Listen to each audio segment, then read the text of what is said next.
I am Christopher, 38 years old, and my brother destroyed my son's confidence in front of our entire family, only to lose everything he ever cared about 5 minutes later.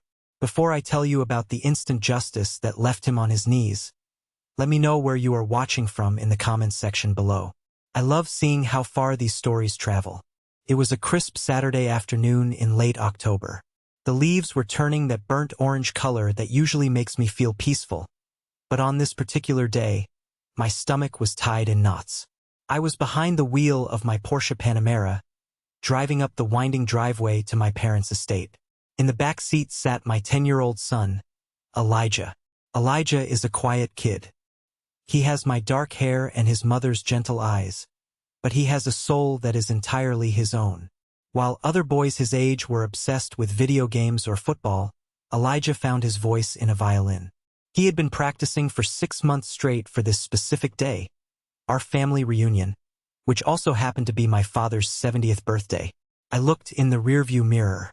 Elijah was dressed in a little charcoal suit that we had bought just for this occasion. His violin case was clutched against his chest like a life preserver in a storm. He was staring out the window, his leg bouncing up and down. "Hey, buddy," I said, keeping my voice calm, though I felt my own anxiety rising. "You okay back there?" Elijah took a deep breath. "Dad, what if I mess up? What if Uncle Nathan laughs at me?" My grip on the leather steering wheel tightened until my knuckles turned white. Of course, he was worried about Nathan. My older brother, Nathan, was the reason I had moved 3 towns over. He was the reason I rarely came to these events. Nathan was 42, but he acted like a high school bully who never graduated. "Listen to me, Eli," I said, meeting his eyes in the mirror. "You are a musician. You have a gift. Uncle Nathan doesn't know the difference between a violin and a banjo. His opinion doesn't matter. You're playing for Grandpa Robert today. That's it." "But he's always so loud," Elijah whispered. "I won't let him ruin this for you," I promised. "I've got your back. Always." I meant it. But as we pulled up to the front of the house, seeing the lineup of cars, I felt a familiar dread. There was my father's vintage Mercedes, immaculate as always. And right next to it, taking up 2 parking spots, was a bright yellow sports car that looked like a rental. That had to be Nathan. My father, Robert, had been a titan in the shipping industry. He ran his house like he ran his company, strict, orderly, and with high expectations. He was a hard man to please. This reunion was significant not just because of his birthday, but because rumors had been swirling for weeks that he was finally going to announce the details of his estate planning. The word inheritance had been whispered by every cousin and aunt in the family group chat for a month. I didn't care about the money. I had my own law practice. I made a good living. I bought my house and my car with my own salary. But Nathan needed that money. He had bounced from one failed business venture to another, always coming to Mom and Dad for a bailout. We parked and got out. The air smelled of pine needles and expensive catering. I opened the back door for Elijah and helped him with his instrument. "Head up, shoulders back," I told him. We walked up the stone steps to the massive oak front doors. Before I could even ring the bell, the door swung open. There he was, Nathan. He was holding a tumbler of scotch, already half empty, and it wasn't even 4 p.m. yet. He was wearing a suit that was a little too tight and a watch that was a little too big. "Well, look who decided to show up," Nathan boomed, his voice echoing off the stone facade. "The prodigal son and, let me guess, the next Mozart?" He looked down at Elijah, who instinctively took a half-step behind me. "Hey, Nathan," I said, keeping my tone flat. "Happy birthday to Dad." Nathan took a sip of his drink, his eyes scanning my car in the driveway. "Nice ride, Chris. Lease up soon, right? Or did you actually buy that thing?" "It's paid for, Nathan," I said, guiding Elijah past him into the foyer. "Excuse us. Touched a nerve, didn't I?" Nathan laughed, following us inside. "Relax, little brother. I'm just messing with you. And hey, kid," he shouted at Elijah's back. "Try not to screech on that fiddle today, all right? My hangover can't take it." I stopped. I felt the heat rise up my neck. I turned around slowly. It's a Violin, Nathan. And he's 10. Back off. Nathan held up his hands in mock surrender, a smirk plastered on his face. So sensitive. You always were soft, Chris. That's why Dad always had to toughen you up. I wanted to hit him. I really did. But I looked down at Elijah, who was watching me with wide, fearful eyes. Couldn't make a scene. Not yet. Let's go find Grandma, I said to Elijah, ignoring my brother. As we walked deeper into the house, I realized that nothing had changed. The house was filled with relatives, Uncle David, Aunt Claire, various cousins. They were all holding drinks, chatting about stocks and vacations. But underneath the polite conversation, there was tension. Everyone knew why we were really here. Dad was getting older. The family fortune was on the table, and Nathan was circling it like a shark. I saw my mother, Sarah, coming out of the kitchen. She looked tired. She's a sweet woman, but she spent her whole life trying to keep the peace between Dad's rigidity and Nathan's chaos. She wiped her hands on an apron and rushed over to hug Elijah. "Oh, my handsome grandson," she exclaimed, squeezing him tight. "Are you ready for your big performance?"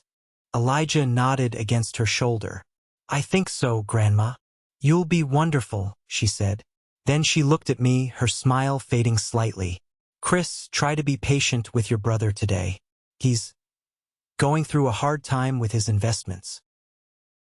"He's always going through a hard time, Mom," I said quietly. "That doesn't give him the right to be a jerk to a 10-year-old. I know, she sighed. "Just for your father's sake. Today is important." She didn't know the half of it. I had secrets of my own regarding the family business that I hadn't told anyone. But I nodded. "I'll play nice, as long as he leaves my son alone." At that moment, my father, Robert, walked into the room. The chatter died down instantly. Even at 70, the man commanded a room without saying a word. He stood straight, dressed in a navy suit, his gray hair combed back perfectly. He looked at Nathan, who was loudly recounting a story to a bored cousin near the bar.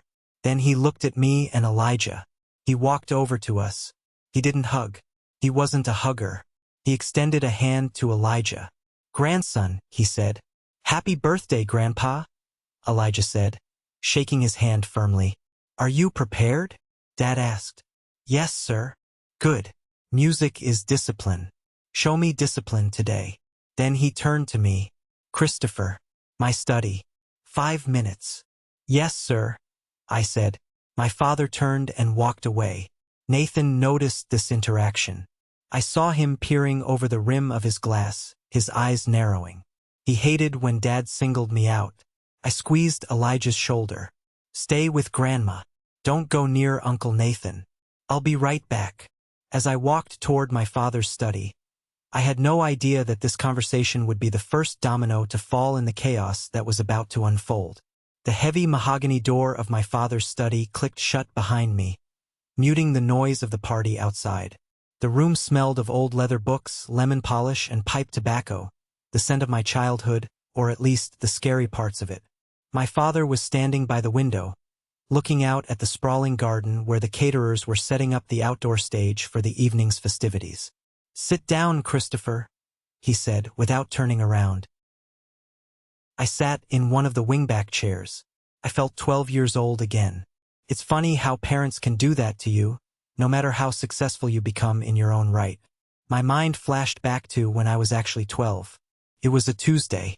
I had spent 3 months building a complex architectural model for a school competition. It was a replica of the Guggenheim Museum made of balsa wood. I was proud of it. I had left it on the dining room table to dry. Nathan, who was 16 at the time, had come home angry because he'd been cut from the varsity baseball team. He saw my model. He saw something beautiful and delicate, and because he felt small, he decided to destroy it. He swept it off the table with one violent motion. I can still hear the crunch of the wood shattering against the hardwood floor. When I cried, Dad didn't punish Nathan. He told me, "You shouldn't have left it in a common area, Christopher. The world is full of people who will knock your work down. Build it stronger next time. That was the dynamic. Nathan was the golden child, the wild stallion who just needed direction. I was the spare, the one who was expected to be self-sufficient. So I became a lawyer. I built my own life, brick by brick, far away from Nathan's destructive orbit. How is the firm? Dad asked, snapping me back to the present. He finally turned to face me. Busy, I replied. We just closed a merger for a tech company in Austin. It's going well. Dad nodded. He walked over to his desk and picked up a crystal decanter. He poured 2 glasses of water, not whiskey. That was unusual. And your brother? He asked. How does he seem to you? I hesitated. This was a trap. It was always a trap. If I criticized Nathan, I looked petty. If I lied, Dad would know. He seems the same. I chose my words carefully. Loud. Drinking a bit much for the afternoon. Dad sighed. It was a heavy, rattling sound in his chest. He came to me yesterday, asked for an advance on his inheritance. Again. I kept my face neutral. Did he? He says he has a sure-thing investment. Crypto or real estate on the moon or whatever it is this week. Dad looked at me with piercing blue eyes. I told him no. I was surprised. Usually, Mom would guilt Dad into writing the check. He wasn't happy, Dad continued. He said he deserves it. He said he's the eldest. He said. Dad paused, looking down at his hands. He said you manipulate me. I laughed. A short, dry sound. I haven't asked you for a dime since I was 18, Dad. I paid for law school. I paid for my house. I paid for Elijah's violin lessons. I know, Dad said softly, and that softness scared me more than his anger. I know you did. He opened a drawer in his desk and pulled out a file folder. It wasn't the thick estate plan everyone was whispering about. It was a thin, blue folder. Do you know what this is? He asked. I shook my head. 6 months ago, the family shipping company was facing a liquidity crisis. A massive debt was called in. We were close to bankruptcy. I didn't tell anyone. Not your mother. Certainly not Nathan. I stiffened. I knew exactly what he was talking about. Someone bought that debt, Dad said, watching me closely. An anonymous LLC. They restructured the loan, lowered the interest rate, and saved the company. It allowed us to keep operating. Silence hung in the room. I had my personal attorney, Thomas, dig into that LLC, Dad said. It leads back to a law firm in the city. Your firm, Christopher. I looked down at the Persian rug. I didn't want you to know. You used your own savings, your own bonuses. You leveraged your own assets to save my company, Dad said, his voice trembling slightly. Why? I looked up at him. Because it's your legacy. Because you worked for it for 50 years. I couldn't let it go under just because the market shifted. And you let Nathan walk around telling everyone he's the vice president of strategy for a company you secretly saved? It doesn't matter who gets the credit, I said. I just wanted Mom to be secure. Dad sat back in his chair. He looked older than I had ever seen him. I asked Nathan last week what he would do if he ran the company. He said he would sell off the assets, fire the long-term staff, and buy a yacht. He called it optimizing. That sounds like Nathan, I said. Christopher, Dad leaned forward. Do you believe in justice? I'm a lawyer, Dad. I believe in law. Justice is harder to come by. Today, Dad said, a strange light in his eyes. Today we are going to see about justice. I have a test. One final test. What kind of test? The violin, Dad said. I want to see who they are, not who they say they are. I want to see who they are when they think no one can punish them. He stood up. The conversation was over. Go back to the party. Don't say a word about the debt. Or the company. I stood up. Yes, sir. I walked to the door, but Dad stopped me one last time. Christopher. Yeah. You built it stronger, he said. I paused, confused for a second, and then I realized he was talking about the model from 26 years ago. Or maybe he was talking about my life. Thank you, Dad. I left the study with my heart pounding. I knew something big was coming, but I didn't know that the storm outside was about to break, and my son was going to be caught in the middle of it. I walked back into the main hall. The noise of the party had doubled. I scanned the room for Elijah. I found him in the corner, holding a plate of cookies, talking to Uncle David. But then I saw Nathan. He was standing with his wife, Audrey, and their son, Julian. Julian was the same age as Elijah, but he was twice the size and had a cruel streak that mirrored his father's. Nathan was whispering something to Julian. They both looked over at Elijah and snickered. A cold chill went down my spine. I walked over to the bar to get a glass of water. As I passed Nathan, he stepped in my path. "Daddy's boy get a stern talking to?" Nathan sneered. His breath smelled heavily of scotch now. "Move, Nathan," I said. "I heard the old man is announcing the split today," Nathan said, his voice lowering to a conspiratorial whisper. 60-40. I'm the eldest, obviously. I'll get the controlling share. When I do, things are going to change around here. Maybe I'll hire you as my legal counsel. If you beg. "You don't own anything yet," I said. "It's biology, little brother." Nathan tapped his chest. "Firstborn. Golden rule. You can play hero with your little secret handouts all you want, but blood rules." I froze. Did he know about the debt? No, he couldn't. He was fishing. "Just stay away from Elijah," I warned him again. "Oh, relax. We're just eager to hear the concert." Nathan grinned, revealing teeth stained with red wine. "I bet it's going to be unforgettable." He patted my shoulder. A hard, aggressive slap, and walked away laughing. I watched him go, feeling a pit in my stomach. I looked at the clock.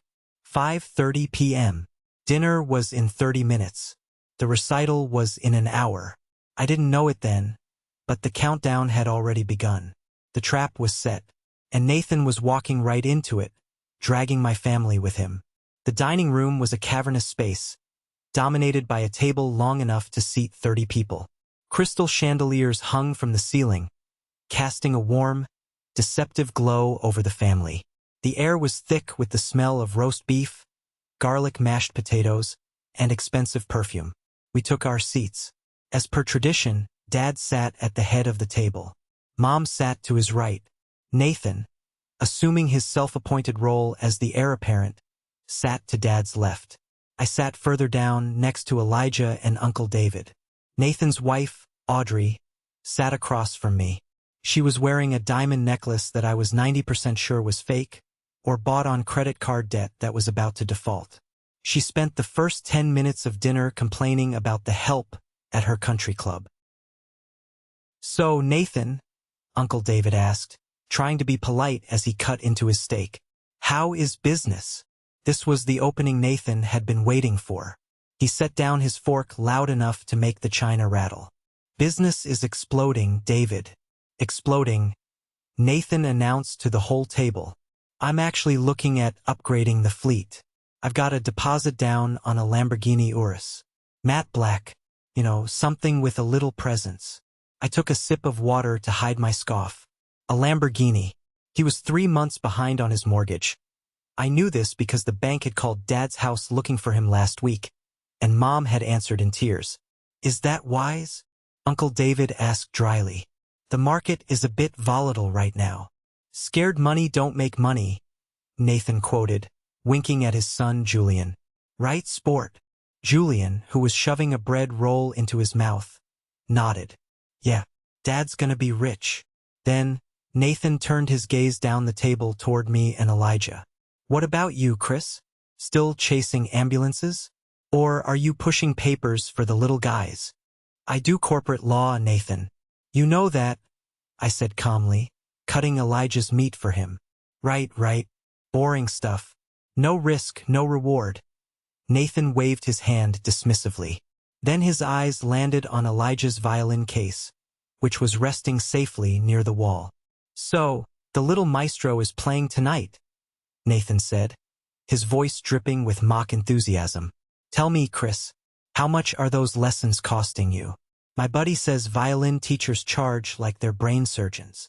It's worth it, I said. Elijah loves it. But what's the ROI? Nathan laughed, looking around the table for validation. Return on investment for those who don't know business. I mean, unless he's joining the Philharmonic at age 12, it's just a money pit, right? Squeak, squeak, squeak. He made a horrible screeching noise with his mouth. A few cousins chuckled nervously. Mom looked down at her plate.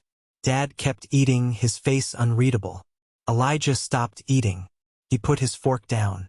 It's not about money, Elijah said. His voice was small, barely a whisper.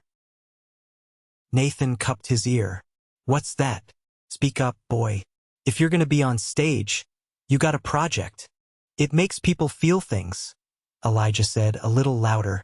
Music makes people happy. Nathan threw his head back and laughed. Happy? You know what makes people happy? Cash. Dividends. A fat inheritance. He looked pointedly at Dad when he said inheritance. Nathan, that's enough, Mom said gently. Let the boy eat. I'm just teaching him the ways of the world, Mom. Nathan raised his hands. Chris is raising him to be soft. Look at him. He's scared of his own shadow. Julian here. He slapped his son on the back. Julian is already learning to box. Aren't you, son? I'm gonna knock someone out, Julian said, smirking at Elijah. That's my boy, Nathan beamed. I felt the anger boiling in my chest. It wasn't just the insults. It was the worldview. The idea that kindness was weakness, that art was waste, that money was the only God worth worshipping. Elijah gets straight as, I said, my voice cutting through the noise, and he volunteers at the animal shelter on weekends. I'm proud of who he is. Volunteers, Nathan sneered. Working for free. Brilliant strategy. Suddenly, my phone buzzed in my pocket. I glanced at it. It was a text from my paralegal. It was about the investigation into Nathan's finances that I had run as a precaution before this reunion. I opened the text under the table. Client, Christopher. Update on subject Nathan. He has a second mortgage on his home he didn't disclose to spouse. And there are large transfers to a gambling site in offshore accounts. Also, check the attachment regarding his business partner. I glanced at the attachment. My eyes widened. It was a series of photos. Nathan having dinner with a woman who was definitely not Audrey. And not just dinner. I looked up at Nathan. He was currently lecturing a cousin about why crypto was the future. He looked so confident, so arrogant. He had no idea his house of cards was already burning. I looked at Audrey. She was checking her reflection in a spoon, oblivious. I put the phone away. Not yet. The timing had to be perfect. Excuse me. Nathan stood up, his chair scraping loudly. I need to use the little boy's room before the big concert. Don't start without the VIP. He walked out, swaying slightly. Julian watched his dad leave, then looked at Elijah. My dad says your violin sounds like a dying cat. Elijah didn't look up. I know. He says you're a crybaby, Julian added. Julian, I said, my voice sharp. Eat your dinner. Julian glared at me but shoved a potato in his mouth. 5 minutes passed. Nathan didn't come back. 10 minutes. I started to get a bad feeling. A really bad feeling. The violin was in the hallway, near the entrance to the living room. Nathan had walked that way. I'll be right back, I said to Elijah. I'm going to get some air. I stood up and walked out of the dining room. I didn't go outside. I walked toward the living room. The hallway was empty. Elijah's violin case was sitting exactly where we left it. It looked undisturbed. But as I got closer, I saw something. The latches. I teach Elijah to always latch all 3 clasps. The middle clasp was undone. My heart hammered against my ribs. I looked around. No one was there. I knelt down and opened the case. The violin lay there, shining in the dim light. At first glance, it looked fine. But then I looked closer at the bridge, the piece of wood that holds the strings up. It was tilted, dangerously tilted, and the E-string peg. It was pulled out slightly. If Elijah tried to tune this, the bridge would snap. or the string would pop and whip him in the face. Or, at the very least, it would go horribly out of tune the moment he played a note. It wasn't an accident. Someone had tampered with it. I heard a toilet flush down the hall. Nathan was coming out of the powder room. I quickly snapped the case shut and stood up. Nathan rounded the corner. He saw me standing by the violin. For a split second, a look of panic crossed his face, but he covered it with a smirk. "Checking the merchandise?" Nathan asked. "Making sure it didn't run away?" "Just making sure it's safe," I said, staring him down. "Safe as houses," Nathan laughed. "Well, safer than my house, right? Since I'm buying that Lambo." He walked past me, bumping my shoulder. I waited until he was gone. Then I opened the case again. I took out the violin. I spent 5 minutes carefully resetting the bridge, tightening the peg, and checking the fine-tuners. I used the tuning app on my phone to get it perfect. I put it back. "You wanted to sabotage him, Nathan? You wanted him to fail?" I clenched my fists. Now, it wasn't just about a recital. It was war. I walked back into the dining room. Dessert was being served. Dad stood up, tapping his spoon against his glass. "Family," Dad said. "Let us move to the patio. It is time for the music." The storm had gathered. Now the lightning was about to strike. The outdoor patio was a masterpiece of landscaping. Stone pavers led to a small raised stage framed by trellis vines. My parents had set up rows of white folding chairs, facing the sunset. It was a beautiful setting for what was supposed to be a beautiful moment. But the air was heavy with humidity and tension. I walked Elijah to the staging area. A small table set up with water bottles and a music stand. He was trembling.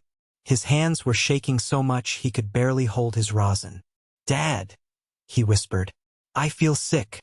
Look at me." I kneeled down so I was eye level with him. "You know this piece. You've played it 1,000 times in the living room. Close your eyes. Pretend it's just me and you." "But Uncle Nathan is just noise," I said firmly. "Music is signal. You are the signal. Ignore the noise." I watched him take the violin out of the case. He frowned. "Dad, yeah, it feels different." My heart skipped a beat. Had I missed something when I fixed it? Different how? "The pegs are stiff. Did you touch it?" "I tuned it for you," I lied, "while you were eating, just to make sure it was perfect." Elijah relaxed. "Oh, thanks, Dad." He put the violin under his chin. He drew the bow across the strings. Perfect, clear A note rang out. He smiled, a real, genuine smile. "Okay, it's good." I let out a breath I didn't know I was holding. "You're ready."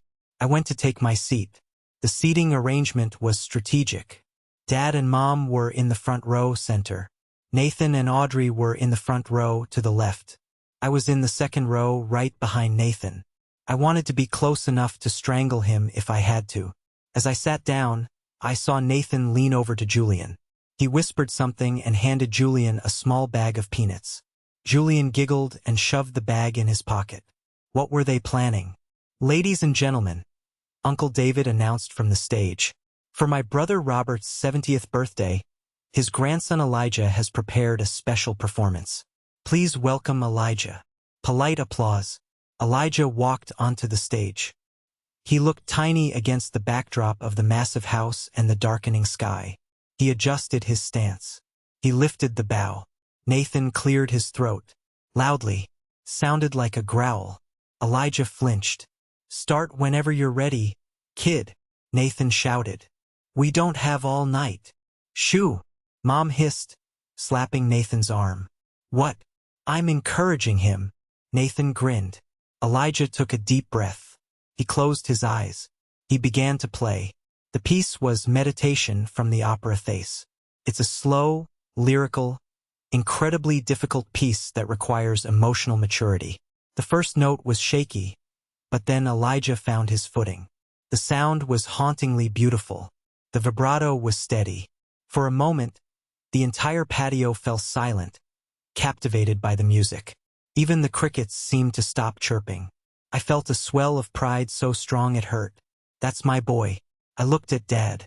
He had his eyes closed, listening intently. His foot was tapping ever so slightly. He was enjoying it. Then I looked at Nathan. He wasn't listening.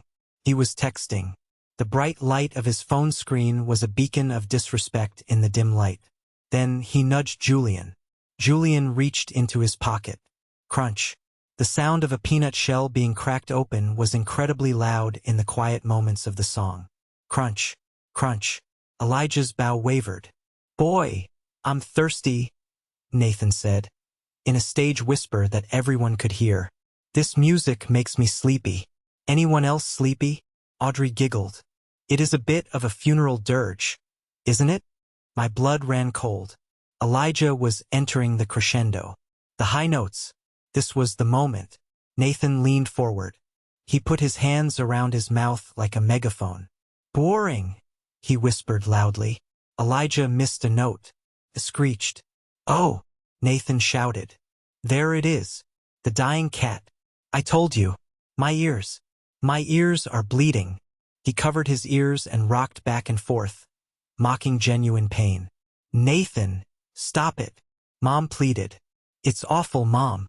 I'm saving us. Make it stop. Julian threw a peanut shell. It didn't hit Elijah, but it landed on the stage, right at his feet. That was it. The spell was broken. Elijah stopped playing. His bow hand dropped to his side. His lip trembled. He looked at the peanut shell. He looked at Nathan, who was laughing like a hyena. He looked at Dad, who hadn't moved. Then he looked at me. His eyes were filled with absolute devastation. I can't, Elijah choked out, and then he ran. He dropped the violin on the chair and ran off the stage, disappearing into the dark garden. Bravo! Encore! Or not! Nathan clapped slowly. Finally, now we can put on some real music. Who has the Bluetooth speaker? The silence that followed was deafening. I saw red. I didn't think. I didn't calculate. I stood up. My chair fell backward with a crash. I lunged for Nathan. I grabbed the shoulder of his cheap suit and yanked him around. You son of a... I raised my fist. Christopher. The voice was like a thunderclap. It wasn't me. It wasn't Mom. It was Dad. He was standing up. He looked 10 feet tall. His face was a mask of cold fury. Sit down, Dad commanded. Not to me, to everyone. I froze. I let go of Nathan's jacket. Nathan straightened his lapels, looking smug. Yeah, Chris, sit down. Can't take a joke. Nathan sneered. Dad didn't look at me. He looked at Nathan. A joke, Dad repeated. Yeah, Dad, just tough love. The kid needs to learn to handle a heckler. The world is tough, right? Like you always said. Dad stared at him for a long, uncomfortable minute. Yes, Dad said. The world is tough. And tonight, Nathan, you are going to learn exactly how tough it is. Dad turned and walked toward the house. Where are you going, Robert? Mom asked, her voice trembling. To the safe, Dad said without stopping. The safe. Every drop of blood drained from Nathan's face. We all knew what was in the safe. The documents, the bonds, the will. Dad, wait. Nathan called out, standing up nervously. I was just playing. Don't be dramatic. Dad didn't answer. The sliding glass door shut behind him. I looked at Nathan. His smugness was gone, replaced by a sweaty, desperate panic. He looked at Audrey. She looked worried. He's bluffing?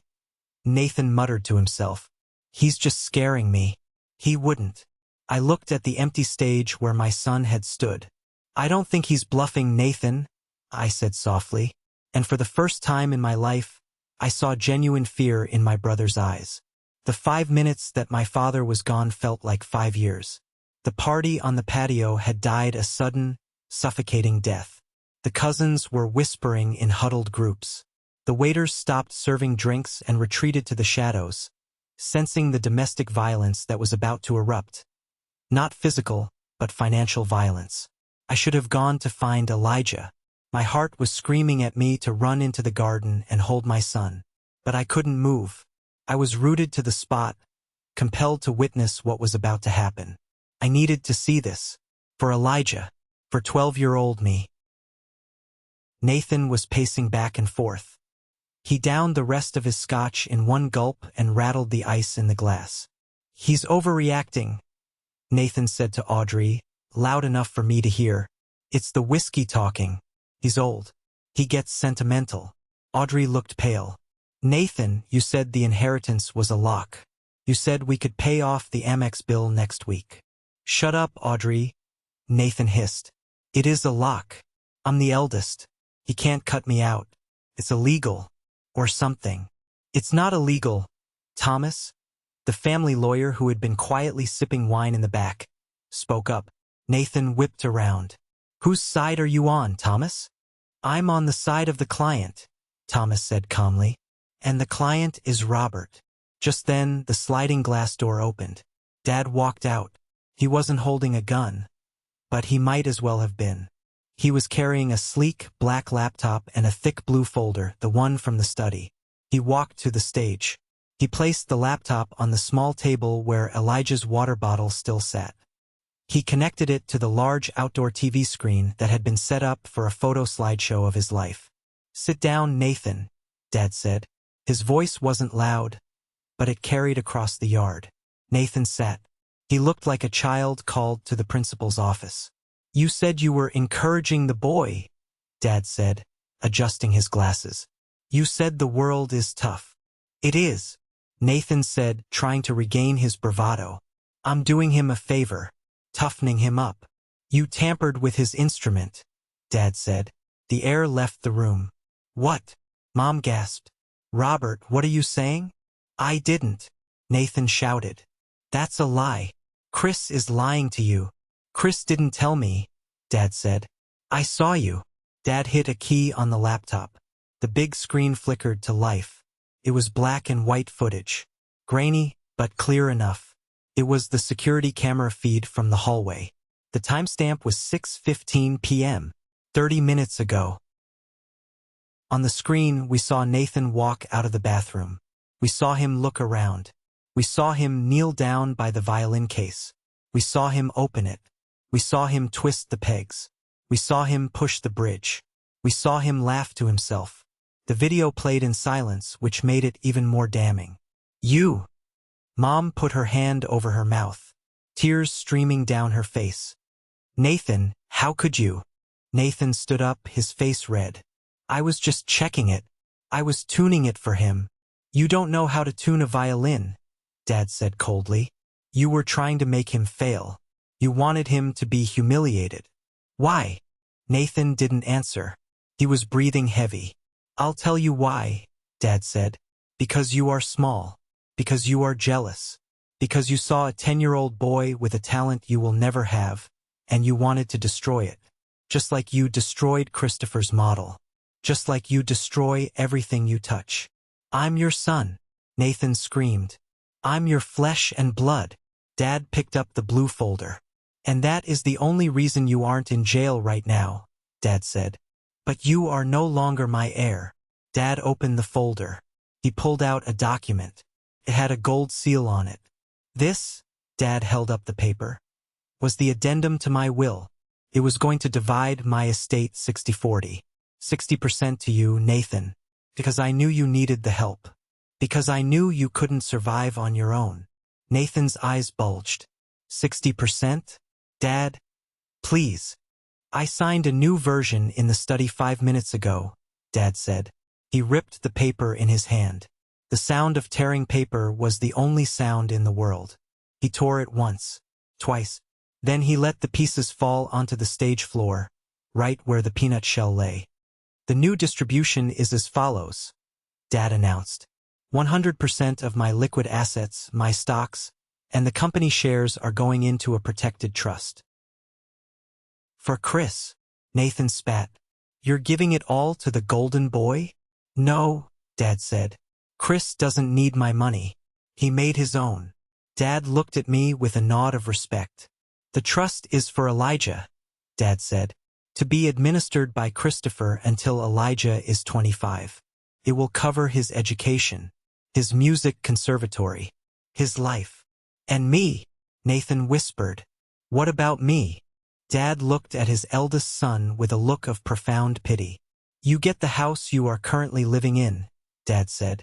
I bought the mortgage from the bank this morning, so they wouldn't foreclose on you next week. Audrey gasped. Foreclose?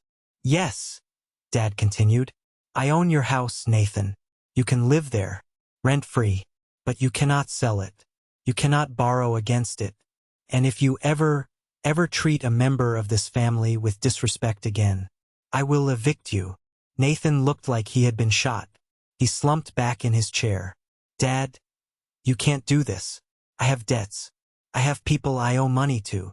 That sounds like a you problem, Dad said. Build it stronger next time. Dad closed the laptop. He walked off the stage. He came over to me. Go find your son, Dad said. Tell him he gave a wonderful performance. Thank you, Dad. I choked out.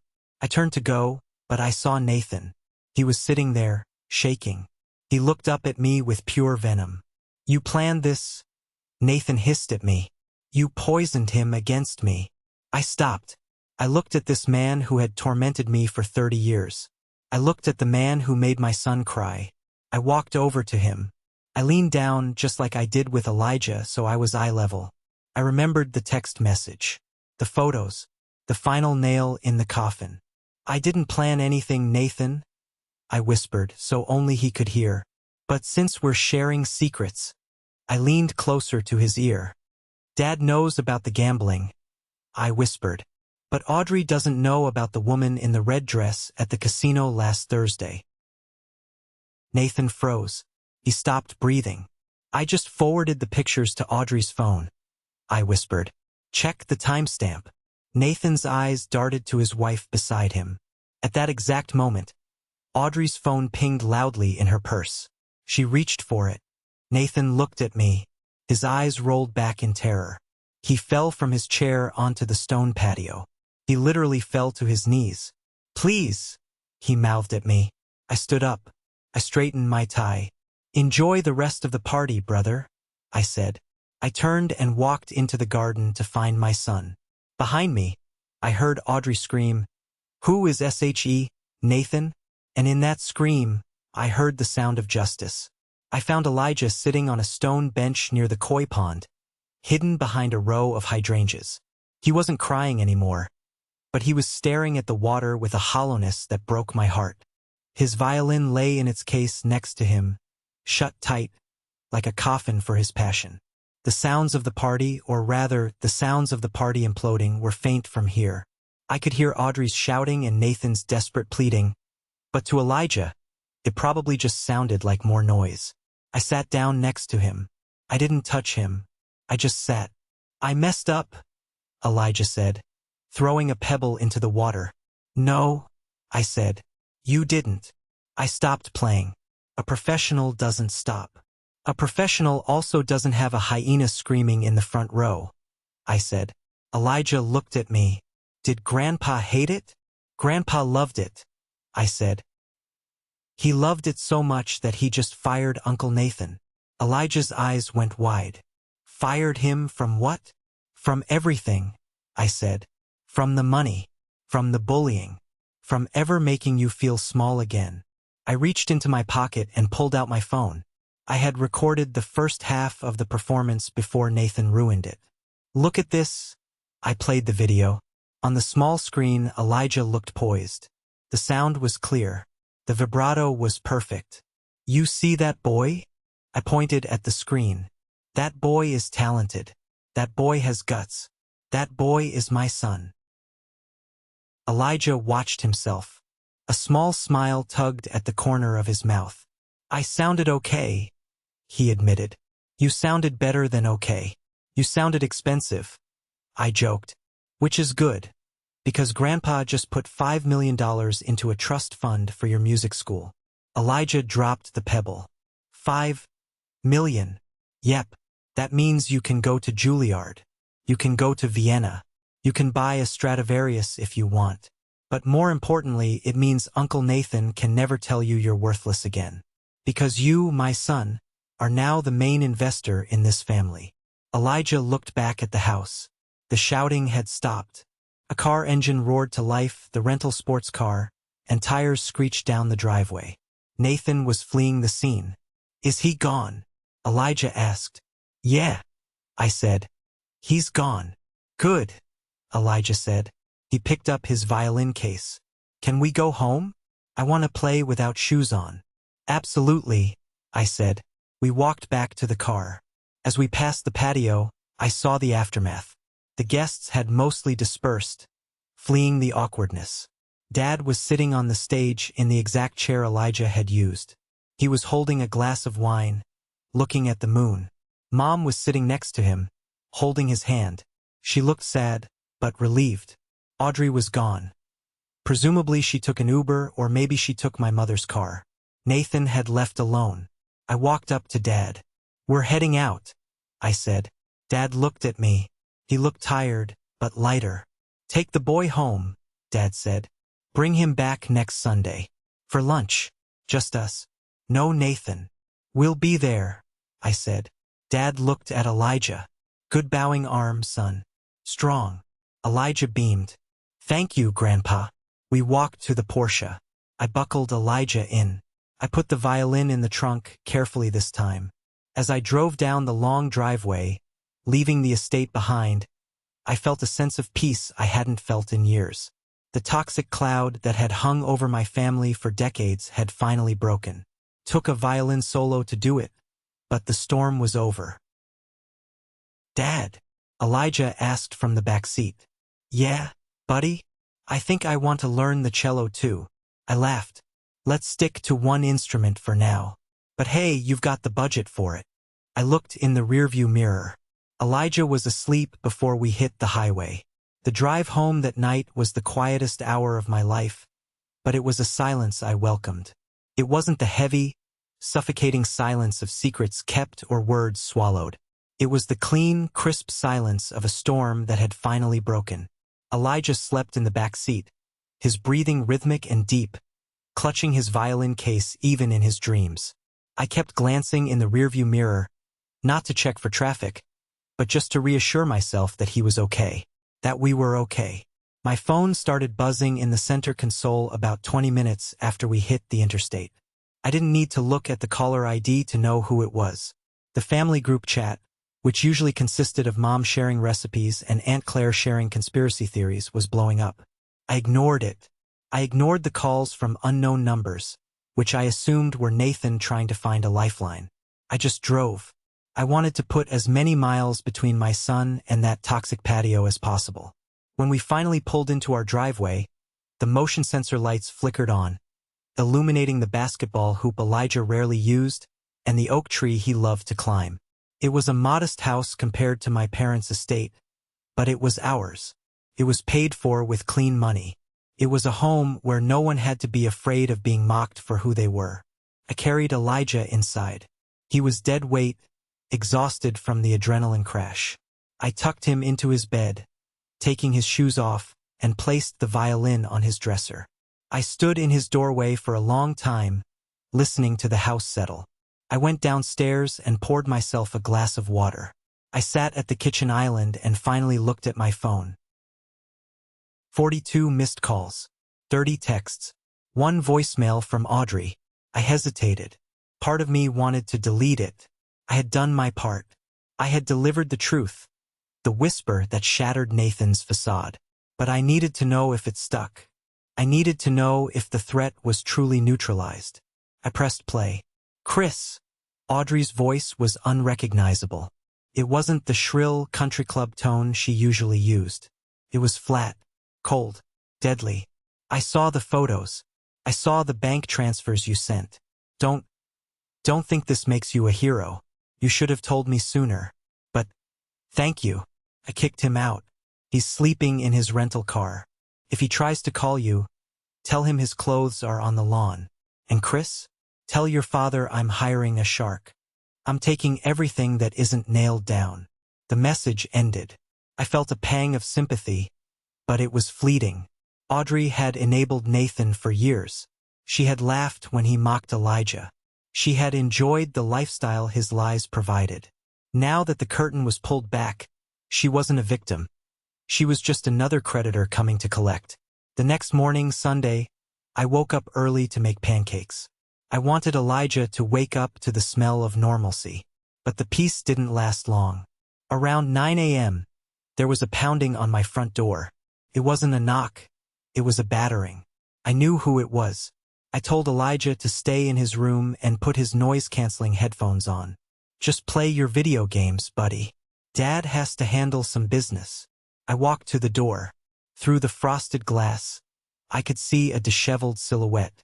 I unlocked the deadbolt and opened the door, but I stood in the frame, blocking the entrance. Nathan looked like a wreck. He was still wearing the suit from yesterday, but it was wrinkled and stained. His tie was missing. His eyes were bloodshot, rimmed with dark circles that spoke of a sleepless night spent in a bucket seat. "You ruined my life," Nathan spat. His voice was hoarse. "Good morning to you too, Nathan," I said calmly, leaning against the doorframe. "Don't give me that high and mighty lawyer act," Nathan shouted, pointing a shaking finger at my chest. "You set me up. You hacked my phone. That's illegal. I can sue you." "It wasn't a hack," I corrected him. "You used the family company Wi-Fi to place your bets and book your meetings with that woman. It's all on the corporate server. Dad owns the server. I just reviewed the logs. No expectation of privacy on company equipment. Nathan, you signed that policy yourself 10 years ago. Remember? You said it was to keep the peons in line." Nathan's face turned a shade of purple I'd never seen before. He opened his mouth to scream, but then closed it. The fight seemed to drain out of him, replaced by a desperate, pathetic panic. "Audrey changed the locks," he whispered. "She threw my golf clubs in the street. Chris, she's talking about divorce. She's talking about full custody of Julian." "She should," I said. "You're not exactly father of the year material." "I have nowhere to go," Nathan pleaded. He looked past me into the house. "Let me crash on your couch, just for a couple of days, until I smooth things over with Dad. You know how he is. He blows up, then he cools down. I just need to lay low." I stared at him. It was almost impressive how delusional he was. He truly believed this was just another scrape, another mess that someone else would clean up. "You really don't get it, do you?" I asked. "Get what?" "Dad didn't blow up. Dad finally saw you. For the first time, he saw the real you. There is no cooling down from this. The trust is signed. The house transfer is recorded." "He can't own my house," Nathan argued. "I'm on the deed." "You were on the deed," I corrected. "Until you defaulted on the second mortgage you took out behind Audrey's back. The bank was starting foreclosure proceedings on Friday. Dad bought the note this morning. He owns the debt and he owns the property. He's your landlord now, Nathan." Nathan staggered back as if I'd hit him. "So, I have a place to stay. Dad says you can live there." I nodded. "Alone. But here are the terms. I drafted the lease agreement myself last night." I reached behind the door to the entry table and picked up a stapled document I had prepared, anticipating this visit. I shoved it into Nathan's chest. "Read it," I said. Nathan grabbed the papers, his eyes scanning the pages frantically. "Rent is 0? He looked up, confused. "Keep reading," I said. "Clause 4. Nathan read aloud, his voice trembling. "Tenant is prohibited from gambling, consuming alcohol on the premises, or hosting overnight guests. Tenant must submit to weekly drug and alcohol screenings." Clause 8. I pointed out. Tenant agrees to 0 contact with Elijah or Christopher unless initiated by them. Violation of any term results in immediate eviction within 24 hours. Nathan looked up at me, his eyes wet. "He's treating me like a child, like a criminal." "He's treating you like a liability," I said. "Which is what you are." "I won't sign this." Nathan crumpled the paper. "I'll fight it." "Go ahead," I shrugged. "But while you're fighting, where are you going to sleep? The Lamborghini rental is due back tomorrow." isn't it? And you can't pay the renewal fee because Dad froze your company credit card an hour ago. Nathan checked his wallet. He pulled out his platinum card. He looked at me. Try buying a coffee, I suggested. See what happens. Nathan looked at the card, then at the crumpled lease agreement. The reality of his situation was crashing down on him. He was 42 years old. He had no job, no wife, no assets, and no friends. He was entirely dependent on the father he had tried to manipulate and the brother he had tried to bully. Why are you doing this? Nathan asked, his voice cracking. We're brothers. That didn't stop you from humiliating my son, I said, my voice dropping to a low growl. You mocked a 10-year-old. You tried to break his spirit because you were jealous of his talent. You aren't my brother, Nathan. You're just a guy I used to know. I need money, Nathan begged. Just a loan. 5 grand. I can turn it around. I have a lead on a tech stock. I laughed. It was a dark, humorless laugh. Goodbye, Nathan. I stepped back and started to close the door. Chris, wait. Nathan lunged forward, jamming his foot in the door. You can't leave me like this. What am I supposed to do? I looked him dead in the eye. Get a job, I said. I kicked his foot out of the jam and slammed the door. I threw the deadbolt. I stood there for a moment, listening. I heard him scream a curse word. I heard him kick the door. Then, finally, I heard his footsteps dragging away down the path. I let out a long breath. It was done. I walked back to the kitchen. Elijah was standing at the top of the stairs, holding his controller. He had taken his headphones off. Was that Uncle Nathan? Elijah asked. Yes, I said. Is he coming in? No, I said firmly. He's never coming in again. Elijah nodded. He didn't look sad. He looked relieved. Do you want pancakes? I asked. Blueberry. Is there any other kind? We made breakfast. We ate. We laughed. For the first time in years, the shadow of Nathan wasn't looming over our family gatherings. The fallout continued for weeks, of course. Rome wasn't built in a day, and Nathan's life didn't completely disintegrate in an hour. It was a slow, painful burn. Audrey filed for divorce 3 days later. It was brutal. Her lawyer, the shark she promised, uncovered debts Nathan had hidden even from me. He had leveraged Julian's college fund. He had maxed out credit cards in Audrey's name. The woman in the red dress turned out to be the wife of Dad's biggest competitor. When that news broke, Nathan was effectively blacklisted from the entire industry in the tri-state area. No one would hire him. He was radioactive. Dad was true to his word. He allowed Nathan to stay in the house, but the rules were draconian.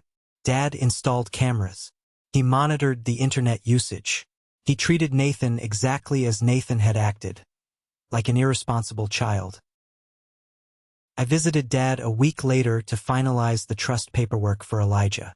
We sat in his study, the same room where this all started. Dad looked different. He looked lighter. For years, he had been carrying the weight of Nathan's failures, trying to prop him up, trying to save face. Now that he had cut the cord, he seemed to have regained his energy. He signed the lease, Dad said, sliding a paper across the desk. Is he following the rules? I asked. Mostly, Dad said. He tried to sneak a bottle of vodka in yesterday. I found it. I poured it down the sink while he watched. Then I turned off the cable TV for 2 days as a penalty. I almost smiled. It was petty, maybe, but it was the only language Nathan understood. And the company? I asked. Thomas and I are restructuring, Dad said. We're promoting the VP of operations. She's good, honest, and I'm thinking of retiring. For real this time. You should, I said. Spend more time in the garden. Spend more time with Elijah. Dad looked at me over his glasses. I listened to the recording you sent me, the first half of the recital, before the interruption. Yeah, the boy has a gift, Dad said softly. A rare gift. I should have seen it sooner. I was too distracted by the noise your brother was making. He knows you see it now, I said. That's what matters. Christopher, Dad paused. Thank you for showing me the truth, even when it was ugly. The truth is the only thing that builds a solid foundation, Dad, I said. You taught me that. We shook hands. A real handshake, man to man. I left the estate and drove to Elijah's school. I was picking him up early. We had an appointment. We walked into the local music store. The smell of rosin and wood filled the air. Elijah's eyes lit up. Go ahead, I said. Pick out a new case, the best one they have. And maybe, let's look at some sheet music. Something harder. Elijah ran to the wall of instruments. He didn't look back. He wasn't looking over his shoulder for a bully anymore. He was only looking forward. Time has a way of revealing the true architecture of our lives. When the storm clears, you see which houses were built on rock and which were built on sand. 6 months passed. The leaves of autumn had long since rotted away, replaced by the biting frost of winter, and finally, the tentative green buds of spring. Our lives had settled into a new rhythm, a symphony of peace that we hadn't realized was missing until the dissonance was removed. Elijah was thriving. With the funding from the trust, I had enrolled him in a prestigious weekend conservatory program in the city. He was studying under a retired maestro who didn't tolerate laziness but rewarded passion. Elijah practiced 3 hours a day, not because I forced him, but because he wanted to. One Sunday afternoon in May, my phone rang. It was Dad. Christopher. His voice sounded brisk, energetic. Bring the boy over. And bring your wife. I'm hosting a lunch. Is it a special occasion? I asked, wary. The last special occasion had ended with a disinheritance and a public execution of character. Just lunch, Dad said. And Nathan will be there. I stiffened. Dad, the lease says. I know what the lease says, Dad interrupted. He's been sober for 90 days. He's working. I want the family to eat together. Just once. I hesitated.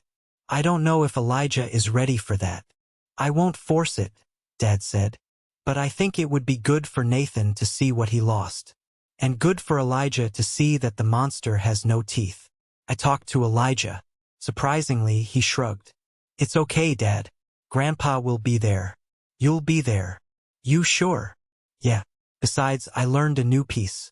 Maybe I can play it properly this time. That struck me. He wanted a do-over. He wanted to reclaim the stage. We drove to the estate. The yellow sports car was gone, of course.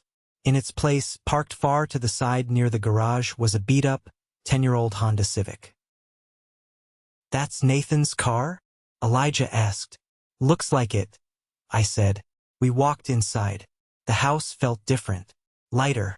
Mom had redecorated, removing some of the heavy, dark drapes and letting the sunlight in.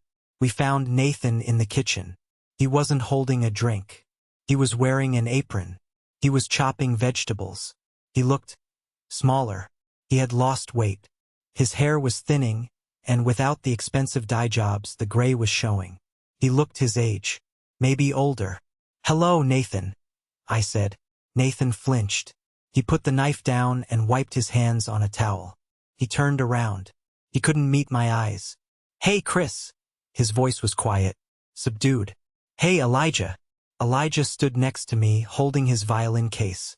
He didn't hide behind my leg this time. He stood tall. Hi, Uncle Nathan, Elijah said.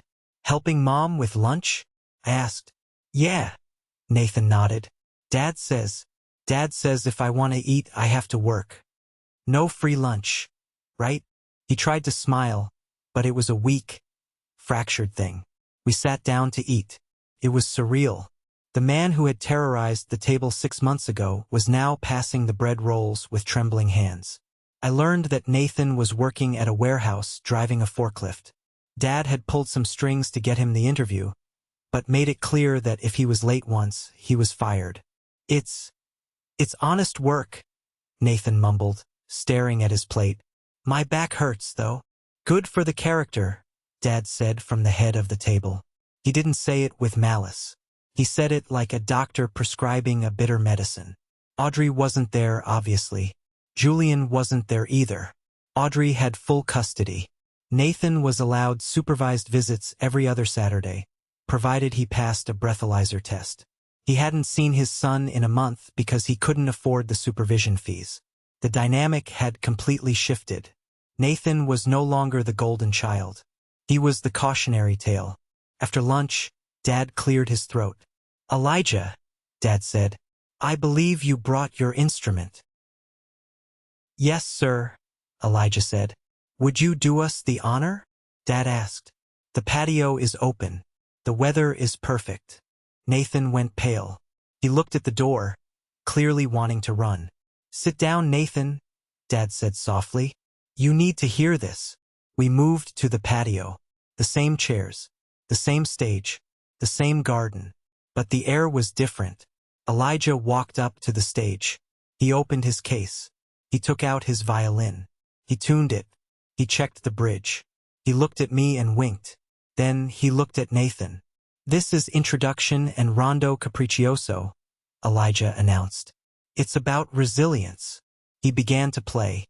If meditation was sad and beautiful, this piece was fire and lightning. It was fast, aggressive, technical, and incredibly demanding. Elijah's fingers flew across the fingerboard. The bow moved so fast it was a blur. The music filled the garden, bouncing off the stone walls, demanding to be heard. I watched Nathan. He wasn't on his phone. He wasn't cracking peanuts.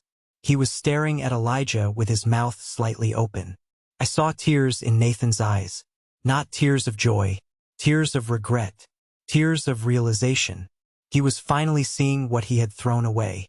He was seeing the beauty he had tried to crush, and realizing that he was the one who had been crushed. The music was a mirror, and Nathan didn't like the reflection. Elijah finished with a flourish, the final note hanging in the air like a challenge. "Bravo!" Dad shouted. He stood up and clapped. I stood up. Mom stood up. Nathan stayed seated. He looked down at his rough, worker's hands. Then, slowly, he started to clap. It was a slow, rhythmic clap. Elijah bowed.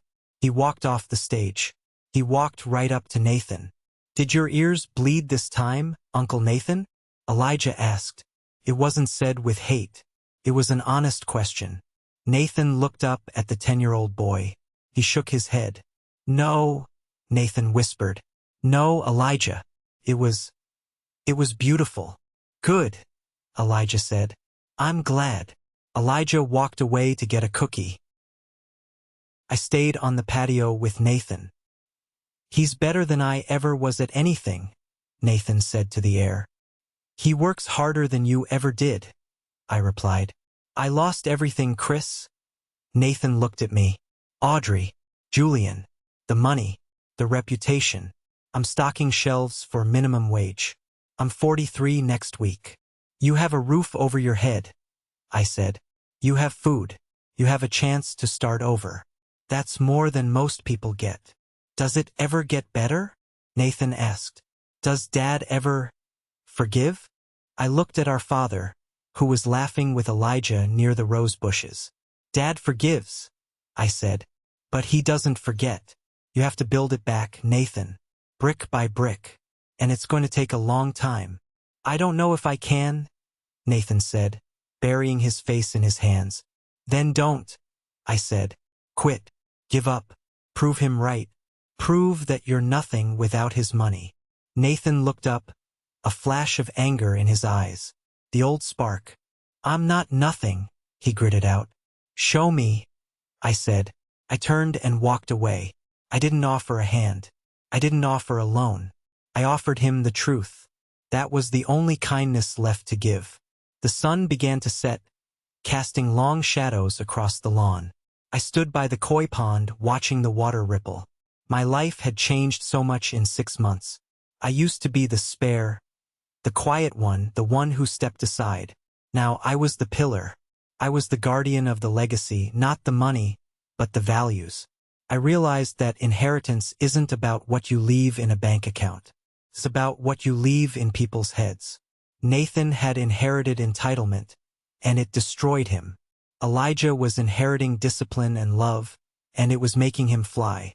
Dad walked over to me. He put a hand on my shoulder. "You did good, son," he said. We did good, I corrected. He's suffering, Dad nodded toward Nathan, who was washing dishes alone in the kitchen window. He's learning, I said. Yes, Dad sighed. Finally. We stood there in silence, listening to the birds, watching Elijah chase fireflies on the lawn. I thought about the violin case. I thought about the bridge I had to fix. Families are like instruments. Sometimes they get out of tune. Sometimes the tension is too high and things snap. Sometimes you have to take them apart and rebuild them to make them sing again. And sometimes you have to realize that some parts are just broken, and you can't let them ruin the whole symphony. I walked over to Elijah.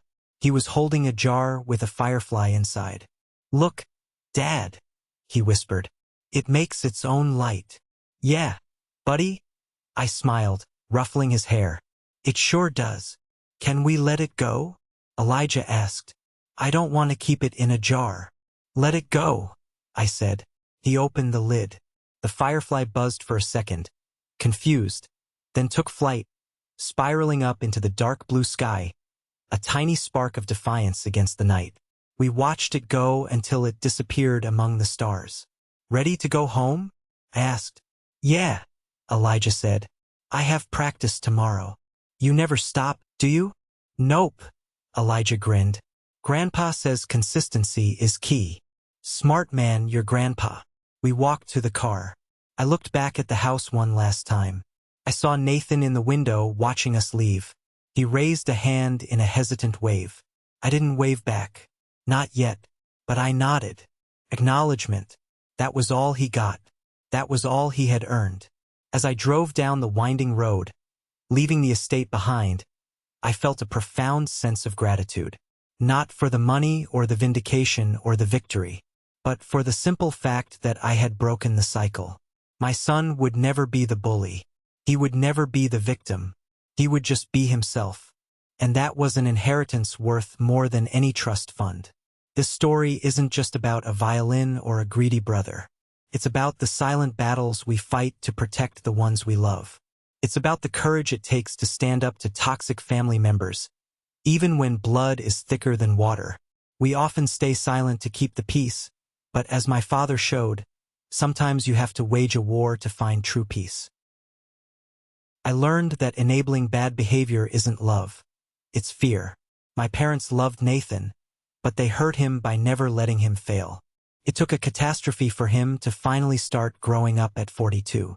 Don't wait for the catastrophe. If you see injustice in your family, speak up.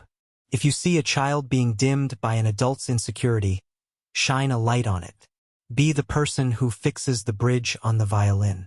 Be the person who whispers the truth when everyone else is shouting lies. Now, I want to hear from you. Have you ever had to cut off a toxic family member to protect your peace or your children? Was it the hardest thing you ever did, or the best? If you enjoyed the story and the justice served, please comment good below. It tells me that you value integrity and strength. And if you have a moment, share your own story in the comments. Let's build a community where we support each other in breaking these cycles. Thank you for listening, and remember, build it stronger next time.